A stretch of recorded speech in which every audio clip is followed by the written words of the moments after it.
Go fruit yourself.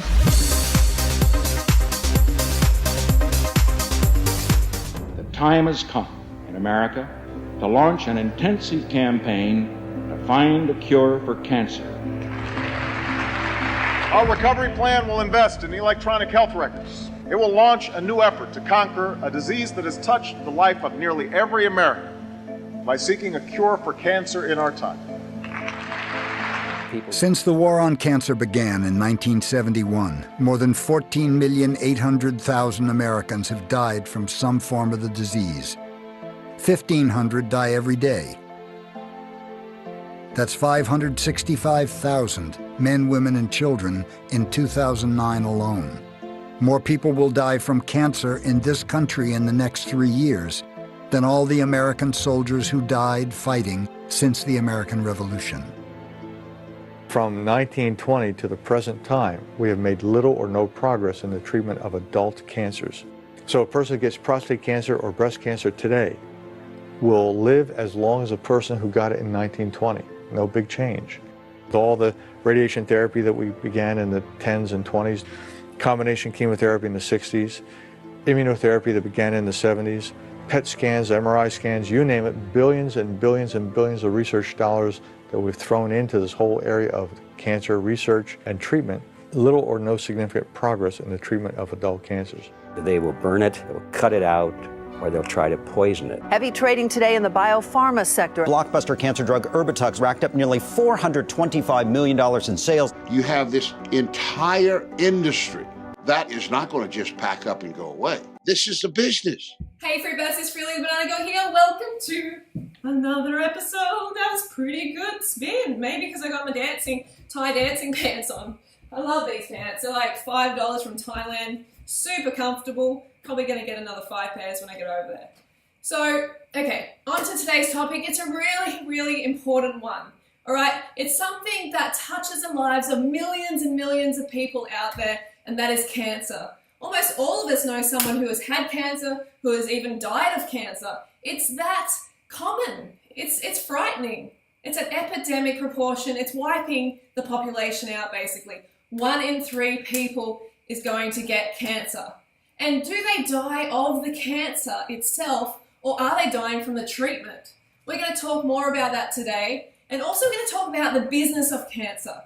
Because if you're diagnosed with cancer and you go the conventional route, then on average, you're going to spend around $50,000 on treatments. $50,000, it's a huge amount of money. And with 1 million new cancer sufferers diagnosed every single year, that's $50 billion injected into the cancer industry. So there's a lot going on behind the scenes. There's a lot of greed, there's a lot of corruption, and we're going to talk about that today. So grab your banana smoothie and listen up. This is some excellent information. Over 1 million Americans are diagnosed with a new cancer every year. All these people suddenly plunge into a dark tunnel that will dramatically change their life for many years to come. Faced with an apparently endless chain of medical tests, examinations, second opinions, medications, new tests, surgical operations, support therapies, and follow-up checks, they find themselves at the complete mercy of the disease.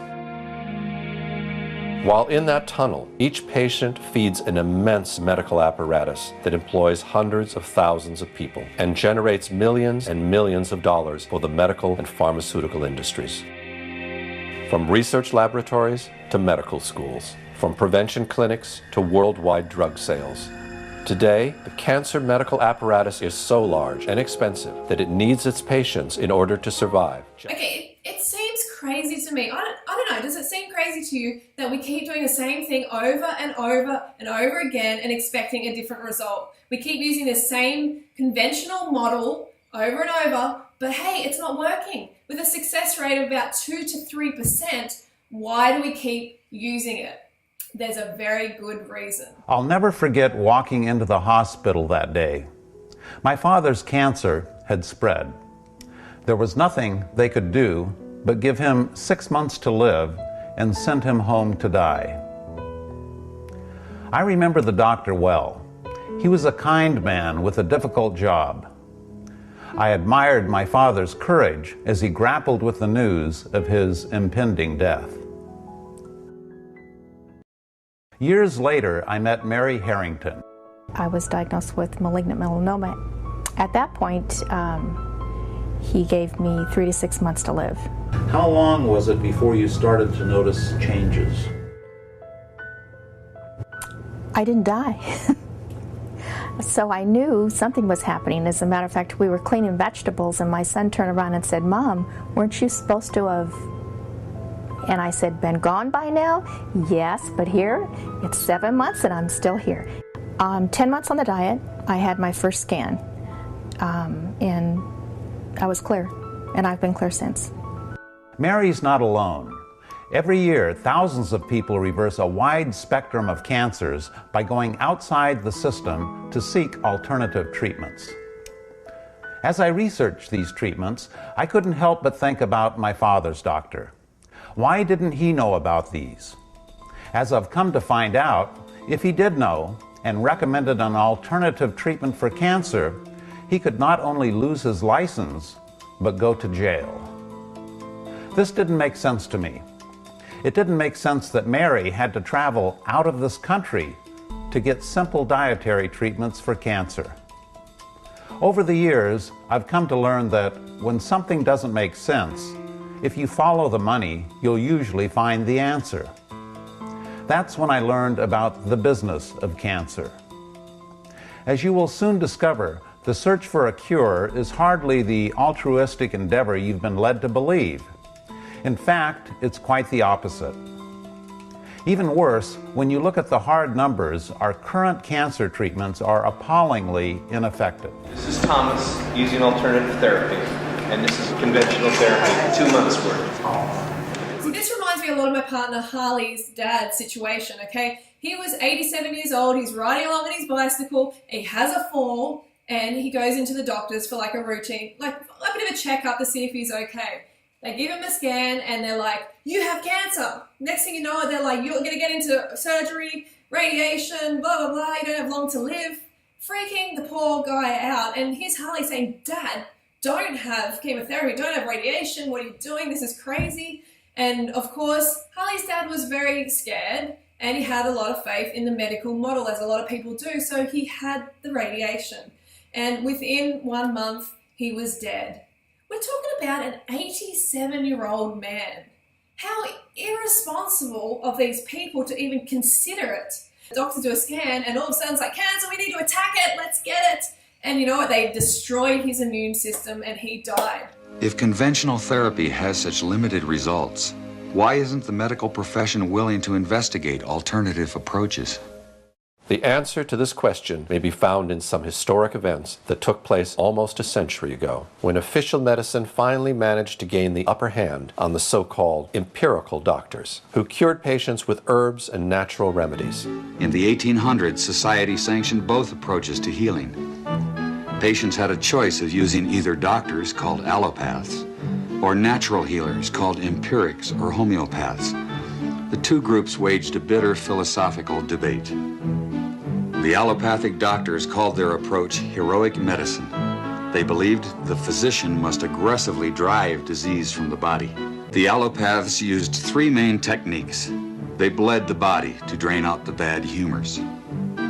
They gave huge doses of toxic minerals like mercury and lead to displace the original disease.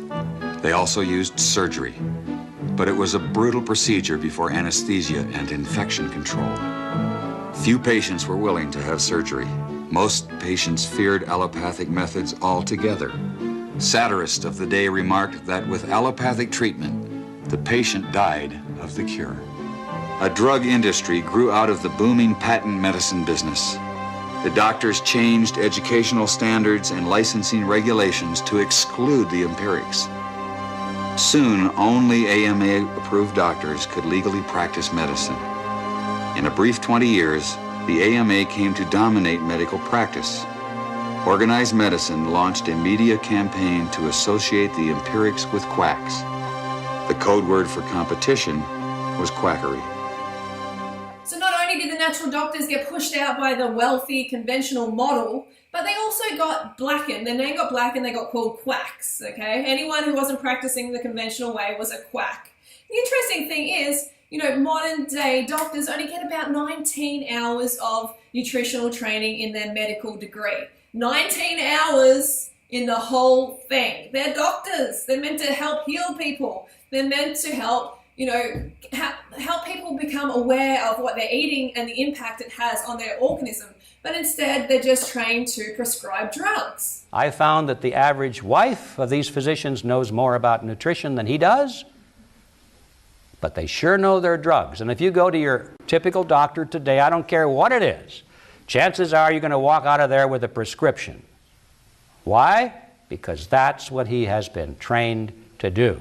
So I used to work in a medical clinic with doctors, and we'd have pharmaceutical reps come in all the time, and they would spoil the doctors. Okay, they would offer them trips and, you know, fancy equipment and all of this stuff. And then, of course, the doctors aren't going to want to recommend a healthy lifestyle to their patients, who are essentially clients, you know, because that's going to stop the flow of drugs. The companies that make up the pharmaceutical industry are among the largest corporations in the world. Together, these businesses have come to be known as Big Pharma. In 2004, their combined global sales were over $500 billion, with Pfizer and Johnson & Johnson leading the pack. In the U.S., the core of Big Pharma's immense profits is from sales of prescription medication. And since these drugs can only be prescribed by medical professionals, most of the industry's promotional and marketing activities are directed at doctors, pharmacists, and other healthcare providers. This starts out at the first day of medical school, and in many medical schools, even the incoming students that, you know, are 2 years away from seeing a patient will start to get gifts from the pharmaceutical industry. And as these students get farther along in their medical education, the interactions and the gifts escalate to free lunches, to dinners. Champagne, brunches, happy hours, New York jet tickets. No matter where you spend the money, you make money. And my boss always told me, don't worry about it. There'll always be more funding. Spend what you can. In fact, if I give you $100,000 to spend, Gene, I want you to spend $200,000. Before 1980, most clinical research was funded by the National Institutes of Health. During the 90s, most of that research got pulled out of universities and was brought to for-profit research organizations. Okay, so let's have a look at how successful conventional medicine really is. The fight against cancer, we've had this war against cancer since 1971. So let's have a look how effective it is. A cure is just around the corner has been the standard public relations pitch used to pump money into the cancer industry. The medical community has been working on a cure for well over 100 years. The war on cancer was simply a massive infusion of funds, which ended up creating a bloated and ineffective medical bureaucracy. Some of those involved in the war saw this from the very beginning.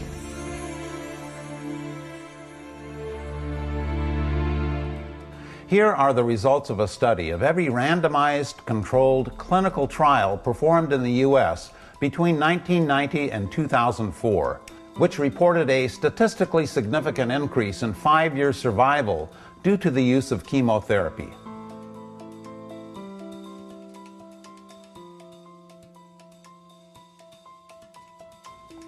What you see are goose eggs, or near goose eggs, for all of our major cancers. The medical profession generally considers any drug with less than 30% effectiveness to be no better than a placebo. What you see from studies conducted over the last 50 years is that for our major cancers, the effectiveness of conventional treatments is far less than a sugar pill. So if the effectiveness of the conventional approach is no better than a sugar pill, no better than a placebo effect, and actually bad for you because you're poisoning yourself, then we need to look elsewhere for the answer. And the answer lies in your lifestyle. Today, ABC News has gone pink across every broadcast, saluting Breast Cancer Awareness Month and the search for a cure. But tonight we're also asking about prevention, specifically which women get the least breast cancer and why. ABC's chief medical editor, Dr. Richard Besser, brings us the answer. Ask Mao Shi-Ying in the Chinese countryside. A perfect example of what can happen if you eliminate breast cancer risks. I have heard of breast cancer, but I don't know anyone who's ever had it. Not in her village or in any village she knows. Rural Chinese women like Mao have the lowest rates in the world. She eats mostly rice and vegetables, little meat, little fat, which lowers her risk. A healthy weight and exercise lower it more. So here's what it looks like to have the lowest risk in the world. But if Chinese women like Mao move to the United States, studies show that within a generation, her daughters would have the same risk as an American woman, the highest risk in the world. Our bodies cure cancer every day of our lives, and the difference between prevention and reversal is one of degree, not kind. In fact, the average American has 6 bouts with serious cancers during their lifetimes. That is, they actually reversed serious cancers 6 times in their lives without even knowing it. Those with healthy immune systems don't know about the battle their bodies are waging. Those with weakened immune systems will find out about these battles in the hospital. The foundation of a good immune system is diet. A good diet enables us to reverse cancer every day of our lives. So there's a reason why the rural Chinese are having such great success with cancer and we're struggling with it, because they're eating most of the calories from a plant-based diet and they're active. There isn't really a lot to it, folks. You know, it is very simple, but the mainstream medical model doesn't want you to think that. They want you to be in fear. So then you cooperate. You get your chemo, you get your radiation, you basically do what you're told, because then you're making money for them. You're making a lot of money. There's so much money that is injected into this cancer industry, as you've seen from this video. So you need to take your health responsibility into your own hands. Your sickness is unfortunately the medical model's like wealth. They're lining their pockets while you're getting sicker and sicker and dying. So take your health responsibility into your own hands and follow a plant-based diet. It's been shown time and time again to be the healthiest way to eat, to actually reverse cancer. So before you just run in there and get all fearful and go and get the chemo or the radiation, explore a plant-based diet. You will not regret it. Now you have the knowledge, so put it into action. All right, so I hope that helped. I will see you later on in the week. Don't forget to go fruit or root yourself. I'll see you soon.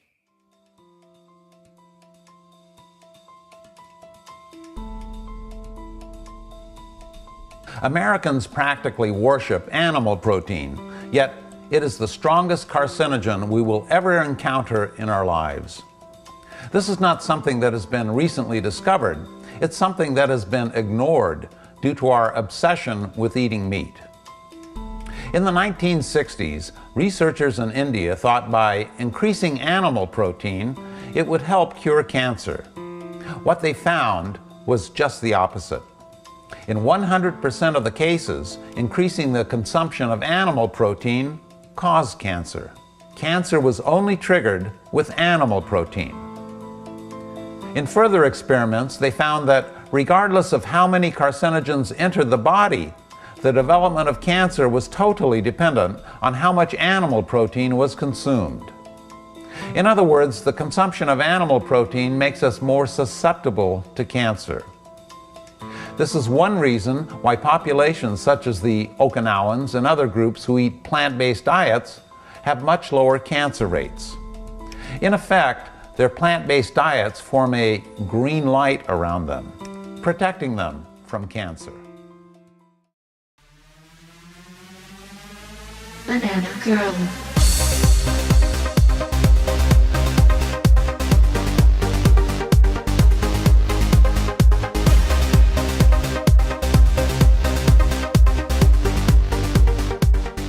Go fruit yourself.